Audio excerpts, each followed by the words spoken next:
জামাই, আমার কিন্তু গ্যাস্ট্রিকের সমস্যা আছে, না খায় থাকতে পারি না।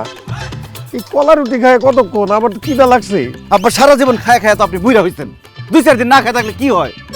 আমি একটা জোয়ান ছেলে, আমার কি খিদার কষ্ট সহ্য হয়?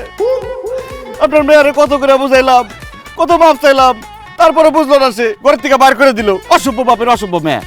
সব দোষ তো তোমার মিয়া। হ্যাঁ, বউয়ের সাথে বিলাইয়ের মতন কথা কয় কেউ? তুমি তো বউয়ের সামনে গেলে মিউ মিউ করতে থাকো, বউয়ের সামনে গেলে বাঘের মতো কথা কইবা, তাইলে দেখবা তোমার সব কথা শুনছে। তুমি তো মিয়া তোমার বউরে লাই দিয়া মাথায় তুলছো। তুমি যদি প্রত্যেক দিন চুলের মুঠি ধরে পিটাইতা তাইলে দেখটা ঠিক থাকতো। তুমি পরে এখন থেকে প্রত্যেক দিন ধমকের উপরে রাখবা। কি বলেন না বলেন আব্বা, আমার পক্ষে এটা সম্ভব না। আপনার মেয়ের সামনে গেলেই তো আমার গলা শুকে আসে। এই কথা বাদ দিয়ে যদি অন্য কোনো কথা থাকে সেটা বলেন। সারাটা দিন না খায় রয়েছি, এমনকি রাতের বেলা আপনার না খায় থাকুম। দূর, কেন রাইতে না খায় থাকুম? আমার মাথায় একটা আইডিয়া আসছে। কি আইডিয়া? এদিকে আসো। অনেকদিন তো মাইনসের বাড়ির হাঁস মুরগি চুরি করে খাই না। আজকে রাত্রে মাইনসের বাড়ির থেকে হাঁস মুরগি চুরি করে জঙ্গলি নিয়ে রান্না করে খাও। বাহ, চমৎকার আইডিয়া। কিন্তু আব্বা, হ্যাঁ, আমি তো চুরি করতে পারি, রান্না তো করতে পারি না। আরে কি কো না, আমি আছি না। আমার রান্না খাইলে তুমি তোমার বাবার নাম ভুলে যাবা। আব্বা, বউয়ের নাম ভুলুম না? খাইয়া দেখো, ভুলতেও পারো। বাস, আর কোনো কথা হবে না।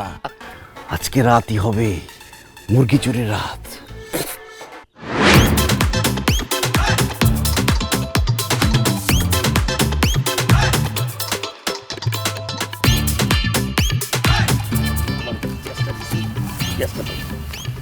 আব্বা, মুরগি তো এখনো চুরি করলাম না। চুরি করুম, সবাই করুম, রান্না বান্না করুম, তারপর তো সালাদ লাগবো। অন পেজ দিয়ে কি করবেন? সালাদ বানাবেন? আরে না, সালাদ বানাবো কেন? তুমি দেখি মুরগি চুরির বিষয়ে কিচ্ছু জানো। খুব তো তখন কইলা তুমি চুরির এক্সপার্ট, গুড়ার ডিমের এক্সপার্ট।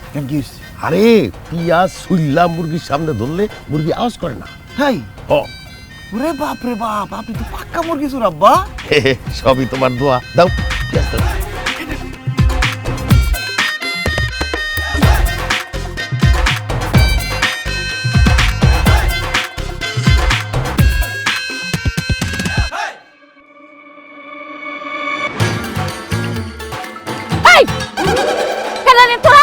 আমি সানি।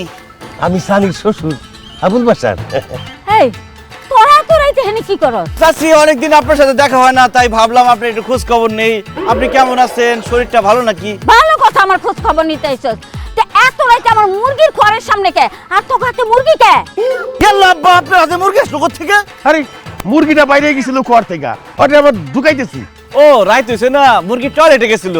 তখন আমি আব্বার বললাম যে আব্বা, মুরগি যদি টয়লেটে যায় পরে তো খোয়ারে ফিরতে পারবো না, হারাই যাবো গা। ধইরা এটা খোয়ারে ঢুকাই দেন, ঢুকাই দিতেছিল। ঢুকাই দেন, চলেন। এই তোরা কি আমার লগে ভাইজলামি করস? হ্যাঁ, আমি সন্ধ্যার সময় মুরগি সব ঘরে ঢুকাই দিয়ে দরজা বন্ধ করে গেছি। আর কস মুরগি টয়লেটে গেছিল না? চোর জানি কোন হানকার মুরগি চুরি করতে আইছস, কোন হানকার চোর। এই চোর, চোর কে